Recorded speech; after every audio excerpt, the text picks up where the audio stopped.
आस पड़ोस के लोग पता नहीं क्यों मुझे इस तरह देखते हैं जैसे मैंने कोई अपराध कर दिया हो। समझ नहीं आता कि सबको आखिर हुआ क्या है। जब मैं किसी के घर के आसपास से गुजरती हूं तो लोग अपने दरवाजे बंद कर लेते हैं या अपने बच्चों को अंदर जाने के लिए कहते हैं या कहीं बाहर जाने से पहले देखते हैं कि कहीं मैं ना दिख जाऊं। अगर मैं ना दिखी तो लोग बेफिक्र होकर गुजरते हैं। कैसे समझाऊं सभी को कि ना ही मैंने कोई जादू टोना सीख रखा है और ना ही मेरी नजर खराब है। कैसे विश्वास दिलाऊं सभी को कि ना ही मैं डायन हूं और ना ही टोनही।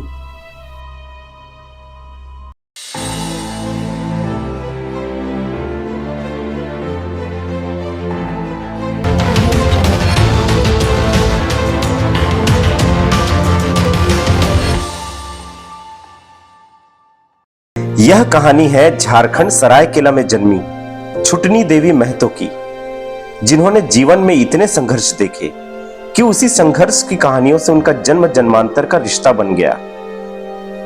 परंतु यह रिश्ता संघर्ष सहने के लिए नहीं, बल्कि संघर्षों से हजारों लाखों पीड़ितों को बाहर निकालने के लिए। छुटनी देवी महतो का विवाह 12 वर्ष की आयु में झारखंड के जमशेदपुर के पास गम्हरिया गांव में हुआ। प्रारंभ में सब कुछ ठीक रहा, लेकिन समय बीतने के साथ साथ उन्हें आस पड़ोस की रूढ़िवादी कुप्रथाओं का शिकार होना पड़ा। उनके आस पड़ोस में जितनी भी छोटी बड़ी अशुभ घटनाएं घटती, उन सब का ठीकरा लोग छुटनी देवी पर फोड़ने लगते। एक बार पड़ोस में किसी बालिका की तबीयत खराब हो गई, जो लंबे समय तक ठीक नहीं हो पा रही थी, तो लोगों का शक छुटनी देवी पर होने लगा। फिर किसी तांत्रिक के कहने पर लोगों का शक यकीन में बदल गया और सभी लोगों ने पंचायत बुलाने की मांग की। 3 सितंबर 1995 का दिन छुटनी देवी के जीवन का सबसे भयावह दिन था। उस दिन पंचायत बुलाई गई थी। सभी लोगों ने सार्वजनिक तौर पर सभी घटनाओं का जिम्मेदार मानते हुए उन्हें डायन घोषित कर दिया।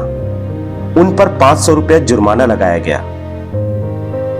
जैसे तैसे उन्होंने जुर्माने की रकम अदा की, लेकिन जब फिर भी बच्ची ठीक नहीं हुई, तब 40-50 लोगों ने उनके घर पर धावा बोल दिया।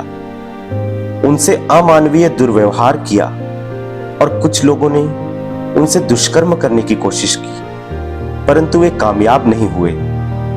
उन्हें घर से बाहर निकालकर बेरहमी से पीटा गया, उन्हें निर्वस्त्र किया गया और तांत्रिक के कहने पर कि यदि डायन को मलमूत्र पिला दिया जाए तो उसकी शक्तियां नष्ट हो जाती हैं, तो लोगों ने उन्हें मलमूत्र पिलाने की कोशिश की।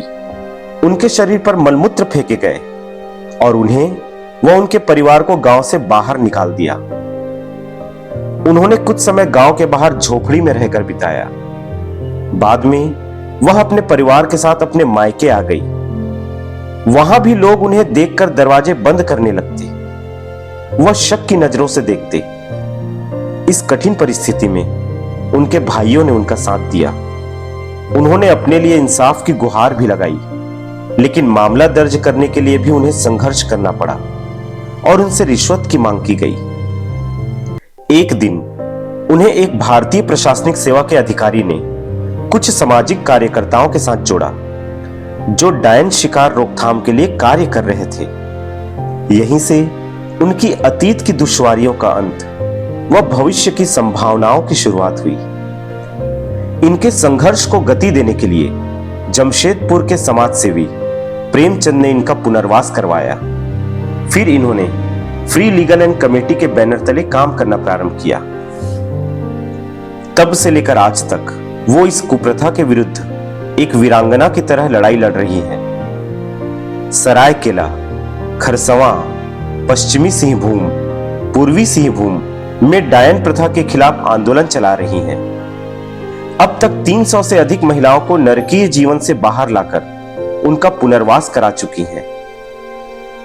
कहीं भी इस तरह की किसी भी घटना की खबर होती, वो और उनकी 50-60 वीरांगनाओं की टोली पहुंच जाती है उन पीड़ितों को इंसाफ दिलाने व रूढ़िवादियों को सबक सिखाने कि डायन या टोनही जैसी कोई भी चीज वास्तविकता में होती ही नहीं है।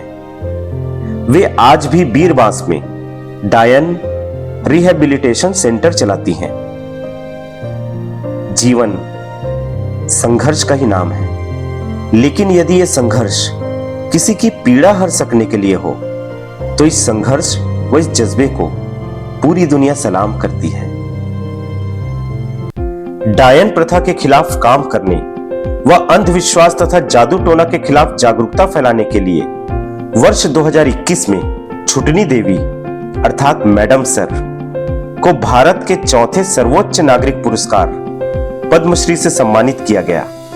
वहीं 62 साल की छुटनी देवी को भारत सरकार उसके बेहतर कार्य को लेकर पद्मश्री पुरस्कार से सम्मानित करेगी। उनके जीवन पर आधारित अ विलेज टॉकीज के बैनर तले एक वेब सीरीज भी बन रही है। किसी जमाने में जो इनके खिलाफ थे वो भी आज सम्मान से इन्हें मैडम सर कहकर संबोधित करते हैं। आगे के लिए हम ये संदेश दे रहे हैं, जो हम काम किए हैं अब हमको ये सम्मान मिला है और हम महीन से काम करेंगे और देश को हमारा जैसा 10 छुटनी बना के हम रखेंगे।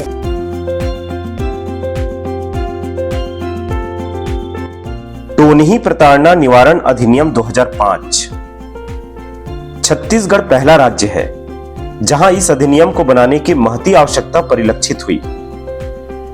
महिलाओं को टोनही के रूप में चिन्हित कर उन्हें उत्पीड़ित किए जाने की घटनाओं को रोकने के लिए एवं सामाजिक बुराई के उन्मूलन के लिए यह अधिनियम बनाया गया है। इस अधिनियम के अंतर्गत निम्नलिखित प्रावधान किए गए हैं।